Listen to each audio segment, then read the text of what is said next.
राधे राधे दोस्तों, कैसे हैं आप सब। मेरा नाम है निमित्ता गौड़ और मैं अपने यूट्यूब के दुनिया में आपका स्वागत करती हूँ। मेरे यूट्यूब चैनल का नाम है मिसेस गौर की दुनिया। तो आपका इसमें स्वागत है। तो अभी बात चल रही है पितृपक्ष की, और जैसा कि आप लोग सभी लोग जानते हैं कि सभी लोग के यहाँ घर में पितरों की पूजा होती है, उनको प्रसन्न करने का प्रयास किया जाता है। तो सबके घर में कुछ ना कुछ ऐसी समस्याएं होती हैं और जिनका निवारण आपको नहीं मिलता है। आप कष्ट में रहते हैं, कभी आर्थिक स्थिति आपकी नहीं ठीक रहती, कभी स्वास्थ्य नहीं ठीक रहता है।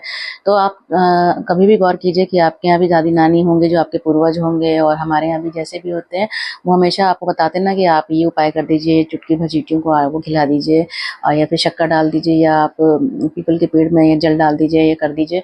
तो इस प्रकार के उपाय करते हैं तो वो जो है वो उपाय हमेशा कारगर होते हैं, लेकिन क्या करते हैं, हम उन पर ध्यान नहीं देते हैं। तो आज हम पितृपक्ष में ऐसे ही 10 उपायों के बारे में बात करेंगे।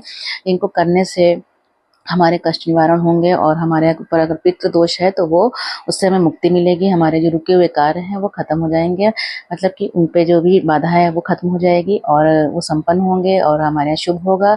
तो ये जो है सारे भी नुस्खे होते हैं, ये हमारी दादी नानी ने ही बताए होते हैं, जो मैंने भी उन्हीं से जाना है और जिनको मैं पालन भी करती हूँ। उनमें से कुछ का निवारण भी होता है, और सच्चे मन से आप जो करिए तो ज़रूर ऐसा जो है इसका निवारण मिलता है। तो आइए चलिए बात करते हैं कि ये 10 उपाय कौन कौन से हैं जो मैं करती हूँ, मेरी दादी नानी वाले। मैं आपको भी बताऊँगी, कुछ आपने उसमें से सुने भी होंगे, कुछ का आपने पालन भी किया होगा, कुछ और भी जो भी मैं जानती हूँ वो मैं आपको ज़रूर बताऊँगी। तो चलिए बढ़ते हैं आगे।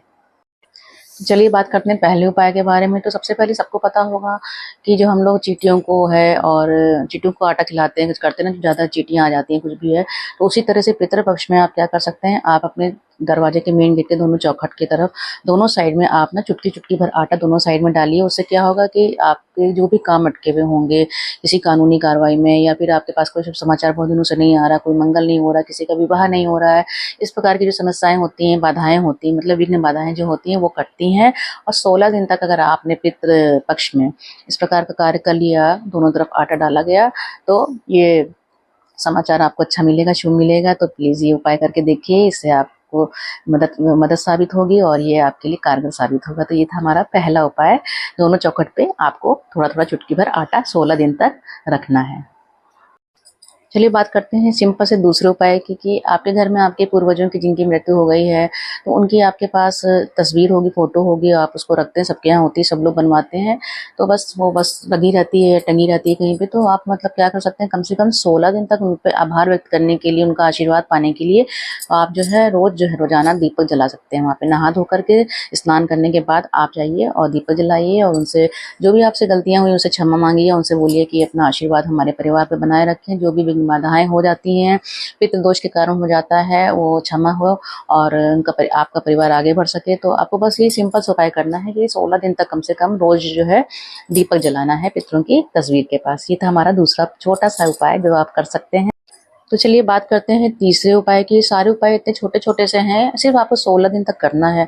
डेली के लिए कोई नहीं कहता है, सिर्फ 16 दिन के लिए करना है, आप कर सकते हो। जैसे कि आप जानते हो, जैसे हम लोग बरगद के पेड़ की पूजा करते हैं, नीम के पेड़ की पूजा होती है, आंवला की होती है, उसी तरह से पितृपक्ष में अगर आप पीपल के पेड़ के नीचे आप दिया जलाते हैं, जल देते हैं ना, तो उससे भी आपके पितृ प्रसन्न होते हैं। क्योंकि शास्त्रों में भी कहा गया है कि जो हमारे पितृ होते हैं वो पीपल के पेड़ में निवास करते हैं पितृपक्ष के समय। तो उनका आशीर्वाद पाने के लिए आप पीपल के पेड़ में जाकर के दिया जला सकते हैं। उससे भी आपके जो भी कष्ट हैं वो कटेंगे, निवारण करेंगे होंगे। तो ये छोटे छोटे उपाय करके हम अपने पितरों को प्रसन्न कर सकते हैं। अगर किसी के ऊपर पितृपक्ष का जो पितृ दोष होता है वो है, तो वो मिट सकता है। तो ये उपाय आप कर सकते हैं। ओम श्री सर्व पितृ देवताभ्यो नमो नमः। ओम श्री सर्व पितृ देवताभ्यो नमो नमः। ओम श्री सर्व पितृ देवताभ्यो नमो नमः। ओम प्रथम पितृनारायणाय नमो नमः। ओम प्रथम पितृनारायणाय नमो नमः। ओम नमो भगवते वासुदेवाय। ओम नमो भगवते वासुदेवाय। ओम नमो भगवते वासुदेवाय। ये तीनों मंत्रों का जाप आपको पितृपक्ष में जरूर करना चाहिए। ये आपको पितृपक्ष के दोष से मुक्त करेंगे, आपको आशीर्वाद देंगे, आपके पूर्वजों का और ईश्वर का आपको आशीर्वाद मिलेगा। देखिए हम लोग क्या करते हैं, हम पूरे साल कोई भी ऐसा अलग से कोई उपाय नहीं करते हैं, बस डेली हमारी लाइफ चलती रहती है। बट कम से कम पितृपक्ष में का मतलब यही नहीं होता कि बुरे दिन है और शोक मनाते रहो, करो। ये हमें हमारे जो भी कष्ट कटते हैं उसके लिए, हमारे पितरों का हमको आशीर्वाद मिल सके, वो हमसे प्रसन्न हो सकें, और जो उनको अगर नहीं मुक्ति मिली तो हम क्या उपाय करें और उनको मुक्ति मिल जाए, इसके लिए होता है। तो इसको आप इस नेगेटिव वे में मत लिया करिए, ये एक पॉजिटिव वे में है जो आपकी भलाई के लिए, आपके स्वास्थ्य के लिए, आपके अच्छे कर्मों के लिए भी है। तो इन उपायों को करिए, इन मंत्रों का जाप करिए और आपको पितृपक्ष दोष जो है, आपको पितृपक्ष में पितृ दोष, उससे आपको इससे मुक्ति मिलेगी। तो ये आप उपाय करके देखिए। तो चलिए अब बात करते हैं हमारा 5वां और बहुत इंपॉर्टेंट उपाय है। देखिए हमारे घर में क्या होता है, रोज अधिकतर घरों में कुछ ना कुछ बात को लेकर झगड़ा होता है, कलह हो जाती है, छोटी सी बात होती है लेकिन वो बतंगड़ बन जाती है। आजकल के आप बच्चे देखिए, वो इतना गुस्सा करते हैं किसी बात को लेकर, जब आप उनको कुछ टोक दीजिए, कर दीजिए, छोटे बच्चे हों चाहे बड़े बच्चे हों, लेकिन इतनी गुस्सा करते हैं, घर में अशांति सी बनी रहती है, सुख संपत्ति नहीं आती है, कलह रहती है। और अधिकतर घरों में रहता है ना कि संपन्नता नहीं रहती है, सब लोगों की प्रॉब्लम है। तो ये सारी प्रॉब्लम्स क्यों आती हैं? इन्हीं पितृ दोषों के कारण होती है। तो इसका एक उपाय भी बहुत ज़रूरी है, और ये वाला उपाय तो मैं भी मैंने अभी किया नहीं, मैं झूठ नहीं बोलूँगी, और मैं ये उपाय पक्का पक्का करूँगी और आपको भी बताती हूँ, जो मैंने अपनी नानी दादी से सुन रखा था। और अब जब मैं कहीं पढ़ती हूँ किताबों में या किसी से बात करती हूँ, भी मैं एक जगह गई थी, वहाँ भी मैं पंडित से बात की तो उन्होंने भी मुझे बताया कि क्या करना है, आपको एक सूखा नारियल लेना है, उसको ऊपर से काट दीजिए, नारियल को काटिए, सूखा वाला नारियल, और उसमें जो पंजीरी होती है, जो आटे वाली और चीनी वाली हम लोग भगवान की कथा में बनाते हैं, उसको आप भर दीजिए, फिर उस पर ऊपर से ढक्कन लगा दीजिए, और उसमें मौली बांधनी है। मौली माने जो रक्षा कलावा जो आप बांधते हैं वो बांधना है, और उसको ऐसे नहीं बांधना है, आपके पूरा घर जितना बड़ा हो, जितने कमरे हैं उसमें आप जो है उसको बांधते बांधते घूमिए, नारियल में मौली बांधते रहिए और भगवान का नाम लेते जाइए। आप भोलेनाथ का नाम लीजिए, काशी विश्वनाथ का नाम लीजिए, विष्णु देवाय नमो नमः बोलते जाइए, और ईश्वर से मन ही मन प्रार्थना करिए कि मेरे घर में जितनी भी कला है, आर्थिक समस्याएं हैं, स्वास्थ्य संबंधी रोग हैं, ये सब चीज़ें, जो बच्चों को गुस्सा बहुत आता है या घर में शांति रहती है, झगड़े रहते हैं, तो भगवान ये सबको समापन करें, ख़त्म करें। और उसको पूरे पर मौली बांधने के बाद जब आप पूरे घर में घूम लीजिए, तो उसको आपको क्या के पीपल के पेड़ के नीचे आपको उसको दबा देना है मिट्टी में, और उस पर पत्थर रख दीजिए। देन अगले दिन आपको जा करके उसमें जल और दूध चढ़ाइए, जो भी आपके पास जो संपन्न, ये जरूरी नहीं आप दूध चढ़ाइए, आप जल चढ़ाइए, भाव आपके होने चाहिए। और भगवान से प्रार्थना कीजिए कि हमारे सब कष्ट, जो भी घर में कला है, समस्याएं हैं, वो कट जाएं। और आपको जो है, आप एक दिन करिए, अगर आप 16 दिन तक दूध जल चढ़ा सकते हैं तो वो करिए। अगर 4-5 दिन बीत गए पितरपक्ष के, तो किसी दिन भी आप उठा लीजिए और आप उसको कर दीजिए, और आप जाके जल चढ़ा के भगवान से अपने दोषों के लिए माफ़ी मांग सकते हैं। तो ये भी एक पितृदोष को ख़त्म करने का बहुत कारगर उपाय है। ये हमारा 5वां उपाय था। चलिए आगे बढ़ते हैं। तो चलिए बात करते हैं छठे उपाय की। बहुत सिंपल से चीज़ें हैं, इसको हमें उपाय करने चाहिए, क्योंकि इसमें कुछ भी ऐसा नहीं है कि आप कह रहे ये तो हम नहीं कर सकते। देखिए क्या होता है कि हम अपने जो भी पूर्वजों की जिनको मृत्यु हो गई उनकी फोटो में लगाते हैं, किधर तस्वीर लगानी चाहिए, तो आप दक्षिण में लगाइए। और एक बात है, आप अपने हाथ जोड़ते हैं, श्रद्धा भक्ति उनके प्रति दिखाते हैं, तो रोज़ उनको फूल माला आप 16 दिन तक चढ़ा सकते हैं। और एक बात मैं और बताऊं, लोग अक्सर क्या करते हैं, अपने बच्चों को सब चीज़ों से दूर रखते हैं कि अरे नहीं नहीं तुम्हें क्या करना है, तुम क्यों करोगे। नहीं नहीं, तो आप अपने बच्चों की आदत डालिए कि आप जब निकलते हो, अपने पिताजी की जो इसकी भी तस्वीर है, जो आपके पूर्वज की लगी है, तो उनको हाथ जोड़ें, माला चढ़ाएं, क्यों ना करें वो भी।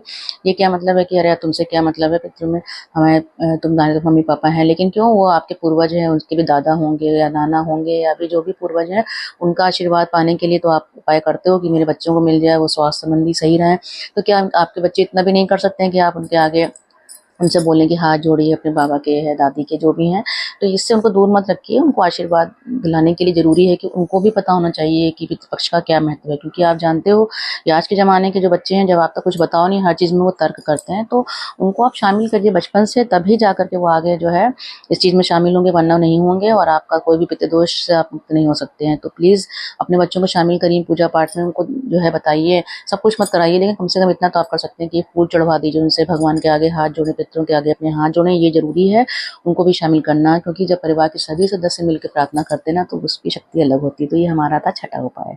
चलिए बात करते हैं अपने 7वें उपाय के बारे में। तो देखिए रोज़ तो हम लोग नहीं कर पाते हैं, तो हम क्या कर सकते हैं, जैसे कि कई लोगों को नहीं पता होता, उनका छूट जाता है या किसी कारणवश वो नहीं कर पा रहे हैं, तो जो अमावस्या के दिन होता है उस दिन आपको क्या करना है, आप जो है अपने पितरों को याद कीजिए, जो भी आपसे गलती हो गई उनके लिए, नहीं कर पाए उनसे क्षमा मांग लीजिए।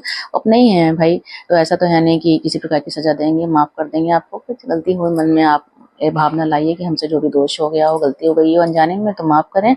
और आपको क्या करना है, अपने घर के ईशान कोण में दीपक जलाना है, दिया।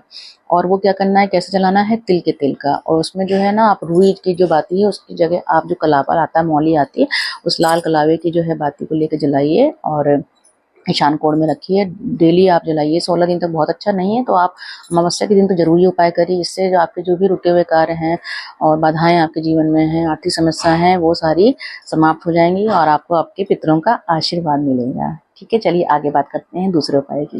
तो चलिए बात करते हैं हम अपने 8वें उपाय की। वैसे आपकी माँ हो या नानी हो या दादी हो, जो भी हमेशा आपसे कहते होंगे ना कि गाय को रोटी बना के दे दीजिए, गाय को रोटी बना के निकाल दो, और हम लोग हाँ हाँ बोलते हैं और अक्सर नहीं करते हैं। लेकिन पितृपक्ष में आप प्लीज जरूर करिए ये उपाय। आप विषकपी नाम लेकर के गाय के लिए रोटी बनाइए। विषकपी नाम लेकर के गाय के लिए एक रोटी जो है उस पर गुड़ है, मीठा कुछ भी रखिए, जैसे शक्कर है, गुड़ है, खीर आप बना सकते, जो भी हो, छोटी सी रोटी बनाइए और पहली रोटी गाय को बनाइए। जब भी आप भोजन बनाइए अपने लोगों के लिए तो पहली रोटी गाय के लिए नाम पे निकाल दीजिए और उसमें थोड़ा सा गुड़ है या फिर जो भी शक्कर है आपके पास, आपके यहाँ खीर बनी है, जो भी मीठा हो उसी में ही है, जो भी, उसको रख करके उसको आप चौखट के पास रख दीजिए। गाय माता आएंगी, खा लेंगी। ये जिस रूप में भी कोई भी पशु आएगा, पक्षी जो भी होगा वो खा लेगा। तो इससे भी आपको पितृदोष की मुक्ति मिलेगी और ये उपाय तो बहुत ही कारगर। ऐसे भी आपको कोई समस्या होती है, चाहे धन संपत्ति की हो, आर्थिक है, जो है शारीरिक, कोई भी प्रकार की होती है, आप किसी पंडित के पास भी जाएंगे ना तो वही बोलेंगे, क्योंकि देखिए किसी भी भूखे को जो है जीव को भोजन कराने से ना आपको पुण्य ही मिलता है। तो आप ये समझ के कर लीजिए, आप ये मत सोचिए कि आप पितरों के लिए कर रहे हैं। आप यही सोच के कर लीजिए कि आप किसी पशु को, पक्षियों को आपके पुण्य में जुड़ेगा। तो प्लीज ये उपाय जरूर करिए और डेली करिए, 16 दिन तक करिए। अगर आप डेली ये कर सकते हैं तो बहुत अच्छी बात है, ये आपके पुण्यों में ही जाएगा। तो ये भी एक उपाय है आपके पितृदोष को दूर करने का। तो इसको भी जो है आप अपने रोजमर्रा दिनचर्या में आप ला सकते हैं। चलिए बताते हैं छोटा सा सिंपल सा 9वां उपाय। तो क्या करते हैं, देखिए आपके घर के जो भी मुखिया हैं, पुरुष हैं, उनको काम पे जाना रहता होगा, वो ज़्यादा समय नहीं दे पाते हैं पूजा पाठ में डेली में, क्योंकि भाई ऑफिस की छुट्टी नहीं होती है। तो देखिए आप इतना तो कर सकते हैं, आप जब भी भोजन करते हैं तो आपको क्या करना है, अपने भोजन का पहला निवाला जो है वो आप एक थाली है, छोटी सी कटोरी लीजिए, उसमें निकालिए और पितरों का भाव मान करके कहिए कि भाई ये आपके लिए है ये निवाला, या आप पहले ग्रहण कीजिए और इतना कीजिए। आप ये कर सकते हैं। दूसरा, आप सुबह स्नान करते हैं ना तो उसमें आपको सूर्य को जल रोज देना है। उसमें आप तांबे के लोटे में ले करके काला तिल डालिए, उसमें आपके पास अगर सफ़ेद फूल है वो डाल सकते हैं, उसमें आप गंगा जल डाल सकते हैं।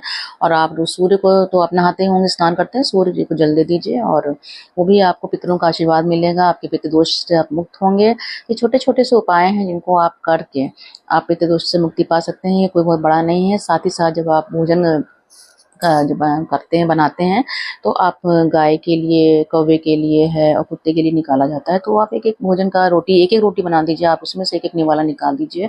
छोटे छोटे उपाय हैं और कुछ भी कठिन ऐसा नहीं है, और ऐसे भी आपको पशुओं को खिलाना चाहिए। तो ये करने से भी आपके पितृ दोष से आपको मुक्ति मिलेगी। तो चलिए बात करते हैं अपने 10वें उपाय के बारे में। तो देखिए सबसे खास बात क्या है, लोग कहते हैं ना कि पितृपक्ष में ज़्यादा सफाई धुलाई नहीं की जाती है, लेकिन डेली का जो आप करते हो वो जरूर करिए। और ख़ास बात है, अक्सर आपने देखा होगा कि जब भी आप किसी घर में एंट्री लेते हैं ना तो उनके घर में ही मेन गेट के पास ही क्या होता है, जूते चप्पल ढेर सारे वो रखे रहते हैं और आपको साइड में खड़ी हुई झाड़ू जरूर मिलेगी। तो कृपया करके ये तो बिल्कुल मत करें। मेन गेट पे आप इसे खड़ी हुई झाड़ू रखी है तो उसको हटा दीजिए। जूते चप्पल चौखट पे मत रखिए, क्योंकि भाई पितरों की पूजा चौखट पे ही होती है, जो आपने सुना होगा। और चौखट के पास साफ रखिए। लोग गोबर से लिपते हैं, हमें पता है आजकल सबके यहाँ टाइल्स लगी है, मैं भी नहीं लिपती हूँ, नहीं करती हूँ। तो आप उसको जल्द से धुल दीजिए, साफ रखिए अपनी चौखट को और जूते चप्पल हटा दीजिए। मैं भी अक्सर, मेरे बच्चे आते हैं और जूते चप्पल ऐसे ही रख देते हैं, मैं उनको तुरंत आती हूँ, वो उनसे बोलती नहीं तो मैं खुद हटा देती हूँ। तो वो हटा दीजिए, साफ रखिए चौखट पर, जो कि पूजा होती है। तो इतना आप करिए। जो नहीं कर सकते छोड़िए, जो आप कर सकते हो छोटे छोटे उपाय वो जरूर करिए। और एक खास बात और है, आपके जो बड़े अभी हैं आपके पास, आपके साथ रह रहे हैं, आपके पिता हैं, माता हैं, जो भी हैं, भाई उनकी छोटी छोटी बातें मत अवॉइड कीजिए, मान लीजिए, उनको जवाब मत दीजिए ना। ये बहुत बड़ा पुण्य आप करेंगे ना। सबसे ज्यादा तो पितृ दोष से मुक्ति आपको इसी बात से मिलेगी, मैं बता रही हूँ। तो होता है ना, अक्सर आप लोग मम्मी पापा की बातों तर्क वितर्क करते हो, उनसे बहस कर लेते हो, उनकी बातों को काट देते हो, जवाब सवाल करते हो ना, तो आप जो उनके आंखों में जो आंसू आ जाता है ना, सब कुछ बेकार है। कुछ भी आप कर लीजिए, जितने भी आप उपाय करिए, धन खर्च कीजिए, सोना चांदी दान दे दीजिए, सब कुछ बेकार है। तो प्लीज इस बात पे ध्यान दीजिए। आज अगर आपने अपने पिता का या माता का दिल दुखाया है या कुछ भी है तो आप उससे मत करिए दोबारा, क्षमा मांगिए। और भाई जितने दिन आपके पास हैं प्यार से रहें, आप उनका आशीर्वाद तभी बना रहेगा जब उनका मन प्रसन्न रहेगा ना, हमेशा आपको वो आशीर्वाद देते रहेंगे। और ये सबसे बड़ा उपाय है, अगर आपने ये कर लिया ना तो आपको सारे दोषों से मुक्ति मिल जाएगी। अगर आपको मेरे उपाय अच्छे लगे हों और कारगर लगे हों तो उनको पालन कीजिए, जो मैं भी करती हूँ, और जो नहीं कर पा रही हूँ वो मैं उनको प्रयास करूँगी करने का। और फिर मेरे चैनल को लाइक कीजिए, सब्सक्राइब कीजिए और कमेंट, प्यारा सा एक कमेंट कर दीजिए। तब तक के लिए दोबारा जब तक नया वीडियो मैं लेके आऊँ तब तक के लिए आपसे विदा चाहती हूँ और राधे राधे।